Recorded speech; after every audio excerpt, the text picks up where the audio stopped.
Ayo cepet kita berangkat. Hah? Hujan begini? Gak usah deh Reva, nanti aja besok kalau nggak hujan. Ya gimana sih kamu, kan kita udah janji sama Pak Jimmy. Ya, Pak Jimmy pasti tahulah, karena hujan kita anak kecil susah kalau ke sana. Kita kalau udah janji harus tepatin janji. Kamu kan juga nggak suka kan kalau seumpama aku nggak tepatin janji ke kamu. Iya sih, tapi Nah. hujan. Ayo, kita bisa pakai payung. Nih, ada payung nih. Ah, Reva, kalau hujan gini enakan di rumah. Ayolah, Ih, kita ke sana itu kan perlu 15 menit nih perjalanan. Nah, sekarang masih ada 30 menit. Jadi kamu punya waktu 15 menit nih untuk siap-siap. Aku tungguin deh. Ayo. iya. Sebentar ya, aku udah siap sih sebenarnya. Cuman aku pikir karena hujan jadi males. Ah, gimana sih? Ya udah aku tunggu. Ya, yuk. Iya, tapi aku bagi dua payungnya sama kamu ya. Iya. Oh, iya deh. Oke. Kita kalau udah janji harus ditepatin sih. Masa Iya. cuman hujan aja nggak mau ya? Mm-mm. Oke. Makasih ya Reva ya. Sama-sama. Udah ingetin aku. Iya. Oke. Yuk.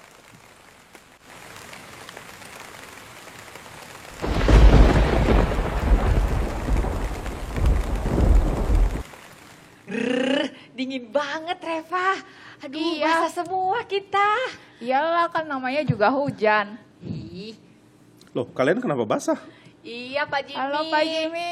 Halo. Reva sih, tadi sih udah nggak mau kesini. Tapi Reva bilang kalau janji mesti ditepati.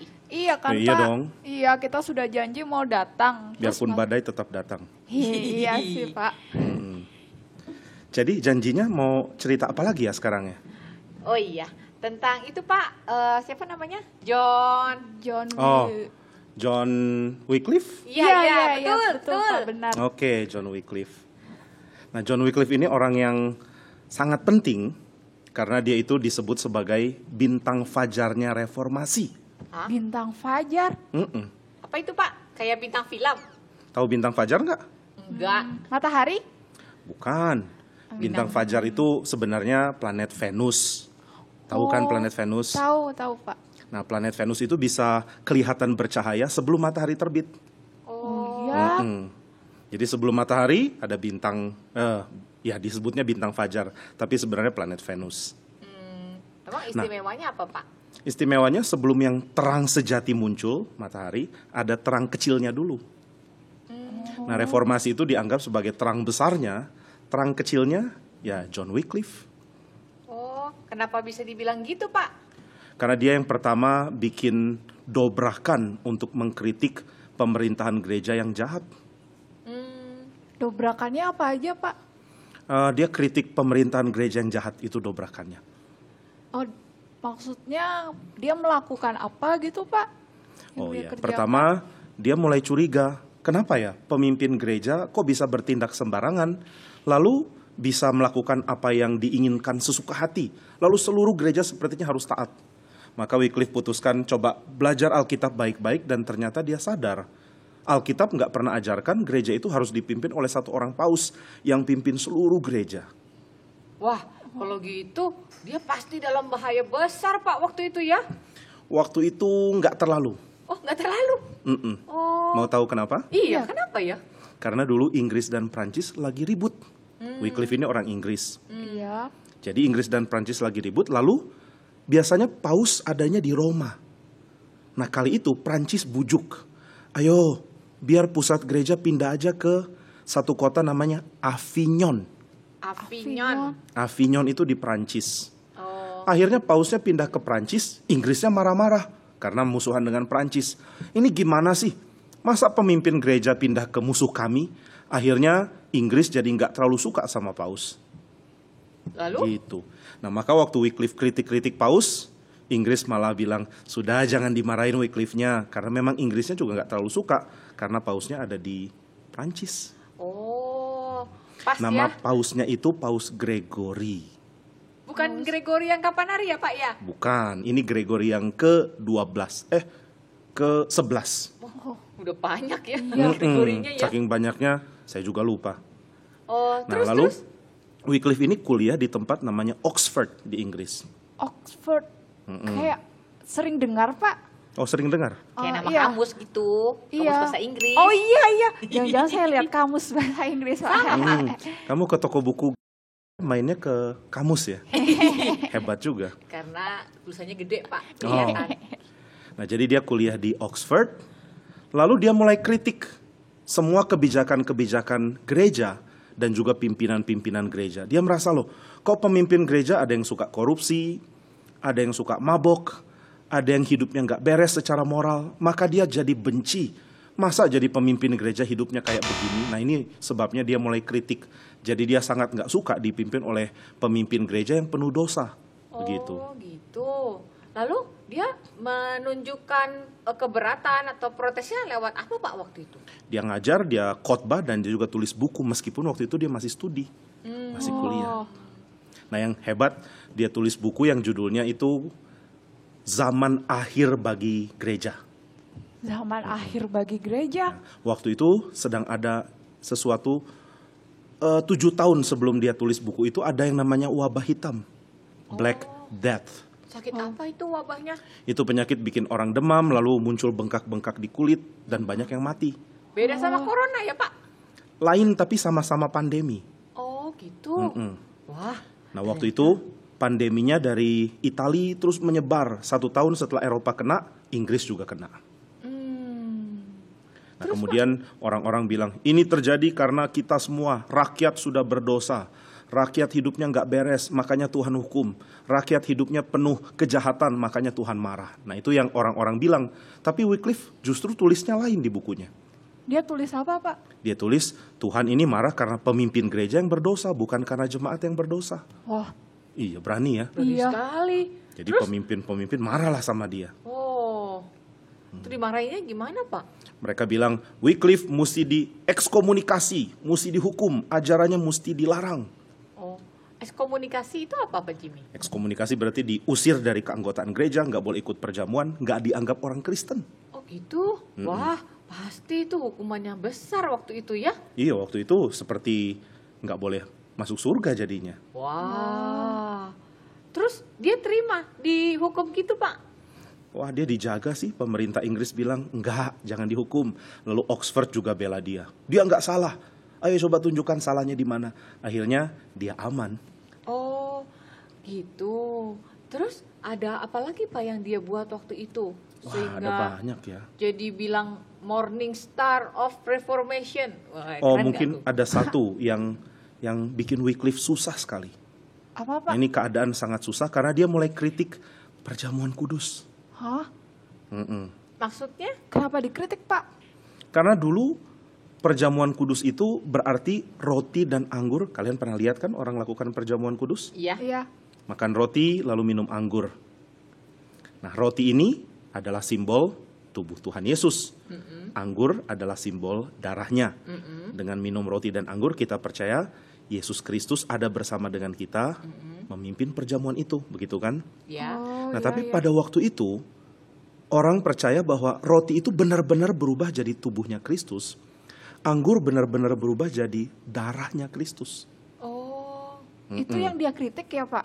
Iya, dia kritik, kok bisa sih ada manusia bisa berubah roti jadi tubuh Kristus? Itu kan nggak mungkin. Mana ada manusia bisa punya otoritas membuat roti jadi tubuh Kristus dan darah jadi anggur jadi darah Kristus? Maka dia protes. Lalu protesnya diterima Pak? Nah, yang ini nggak diterima, termasuk Inggris pun nggak setuju. Jadi pemerintah Inggris dan Oxford yang tadinya bela dia, sekarang mulai melawan dia. Kamu ini udah keterlaluan Wycliffe. Yang kamu ajarkan ini kami nggak bisa terima. Akhirnya Wycliffe mulai dikucilkan. Nah, ini terjadi waktu dia sudah mulai tua malah. Jadi kasihan. Terus dia ditahan di satu menara gitu Pak, kayak kemarin Thomas Aquinas atau di mana Pak? Kamu yang diingat dikucilkan di menara terus ya? Soalnya seru bisa manjat-manjat. Oke. Nah, dia waktu itu sih nggak dikucilkan. Akhirnya dia konsentrasi untuk melayani di sebuah jemaat kecil. Dia menjadi pendeta, menjadi hamba Tuhan di situ untuk melayani mereka. Terus apa yang dia lakukan di sana selain melayani, Pak? Oh, selain melayani, dia juga melakukan hal yang udah lama dia pingin, yaitu menerjemahkan Alkitab ke dalam bahasa Inggris. Oh, semua Alkitab, semua Iya, kitab. karena Wycliffe lihat loh, Alkitab ini bahasa Latin. Yang nggak ngerti Latin nggak bisa baca. Dulu bahasa Latin itu dijadikan bahasa orang-orang pinter di seluruh Eropa dan Inggris. Oh, Jadi Wycliffe bilang, loh jemaat saya nggak terlalu pinter, nggak bisa Latin, bisanya Inggris. Akhirnya dia bilang, saya mau terjemahkan. Dia kumpulkan orang-orang, lalu menerjemahkan Alkitab. Mereka menerjemahkan Alkitab dari bahasa Latin ke bahasa Inggris. Wah, ini bikin gereja marah. Tahu nggak, kalau kamu terjemahkan Alkitab, lalu orang biasa baca, nanti doktrinnya jadi ngawur. Baca salah ngerti, akhirnya jadi bidat. Nah, itu yang gereja bilang. oh, tunggu Pak. Jadi zaman itu orang-orang nggak bisa baca Alkitab pakai bahasa yang dia ngerti. Nggak bisa. Baru kali itu Alkitab diterjemahkan dalam bahasa Inggris gitu, Pak. Iya, Wah, Wah, lalu gimana zaman dulu orang baca Alkitabnya, Pak? iya Pak. nggak baca. Gak Nggak baca. Yang pertama, nggak banyak orang bisa baca, sedikit yang bisa baca. Oh. Yang kedua, yang bisa baca nggak bisa Latin, ya nggak bisa baca. Oh. Ya tinggal percaya aja apa yang hamba Tuhan bilang. Oh gitu. Nah, maka Wycliffe bilang, hamba Tuhan dipercaya tapi hamba Tuhannya nggak bisa dipercaya karena banyak orang yang sedang jatuh dalam dosa tapi tetap mengajar, tetap memimpin. Gitu, akhirnya dia pikir udah nggak bisa. Alkitab mesti diterjemahkan supaya orang biasa juga bisa baca. Oh gitu, Pak. Lalu orang serang Wycliffe, hei nggak boleh loh. Kalau kamu terjemahkan Alkitab ke bahasa Inggris, nanti orang Inggris yang tidak berpendidikan teologi baca. Nanti ajarannya ngawur. Akhirnya keluarlah doktrin bidat. Oh gitu. Lalu Wycliffe bela bagaimana? Bagaimana Pak? Dia bilang, yang sering bidat itu pemimpin loh, bukan jemaat. Oh, iya. Berani banget ngomong gitu. Iya. Wih. Terus dia dimarahin lagi, Pak. Iya, Ya. Pak, Dimarahin tambah. lagi, tapi dia Aduh. tetap aja kerjakan. Maka terjemahan ke bahasa Inggris pun akhirnya bisa dicetak dan banyak orang bisa baca. Oh gitu. Iya. Wah, sekarang kalau kita punya Alkitab bahasa kita sendiri itu istimewa ya, Pak ya. Iya, istimewa. Orang dulu nggak bisa seperti itu. Tuhan beranugerah baik sekali ya. Jadi kita bisa punya Alkitab, bisa baca, bisa ngerti. Tapi sudah dikasih anugerah malah malas baca loh banyak orang. Kadang-kadang saya ada nggak tiap hari sih, Pak. Kadang lupa. Aduh. Iya gitu, nggak boleh dong. Baca meskipun belum ngerti, baca dulu. Meskipun belum ngerti artinya, tapi yang penting ngerti bahasanya kan. Iya, Iya. iya, iya, betul. Kita punya yang bahasa Indonesia, kita bisa baca. Kalau nggak bisa Indonesia, Sunda. Oh iya ada juga. Iya, iya, Ada. benar. Itu saya lebih nggak bisa, Pak. Oh iya. Nah jadi kita bersyukur untuk anugerah Tuhan loh, boleh punya Alkitab pakai bahasa sendiri. Iya, Iya. Pak Jimmy. Wah, nggak bisa kebayang ya kalau hidup zaman dulu baca Alkitab susah. Kita masa belajar bahasa Latin, Reva? Waduh. Kalau mau boleh juga sih, bagus. Siapa tahu kalian berdua mampu. Waduh, Pak. Wah. Bahasa Inggris aja Yes, no, yes, no. iya, iya, I know. Mesti belajar. Iya, Iya, iya, Pak. Pak Jimmy. Terus, Pak. Apalagi akhir hidup Wycliffe gimana, Pak, ceritanya? Ya akhirnya dia sebenarnya sangat pesimis lihat keadaan zaman dia. Terus dia ingat-ingat lagi wabah Black Death. Akhirnya dia merasa, wah hidup itu kok penuh dengan kekacauan ya. Kenapa yang Tuhan kehendaki seperti nggak terjadi. Jadi dia banyak sedihnya. Dia masih banyak bergumul dalam hati. Banyak ingin doa ke Tuhan, minta supaya Tuhan berikan perubahan. Tapi sepertinya perubahan nggak terjadi. Bahkan dalam hidupnya Wycliffe, gereja itu sempat pecah jadi 3. Hah? Jadi selain Paus Gregory yang ke-11 tadi, juga ada paus yang lain muncul. Ada paus namanya Paus Clement ke-7. Clement ke-7.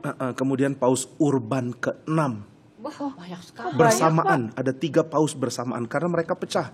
Akhirnya satu di Avignon, satu di Roma, satu di selatan Italia. Oh, gimana gereja zaman itu bingung ya? Iya, makanya akhirnya Wycliffe bilang, tuh kan, pecahkan kalian.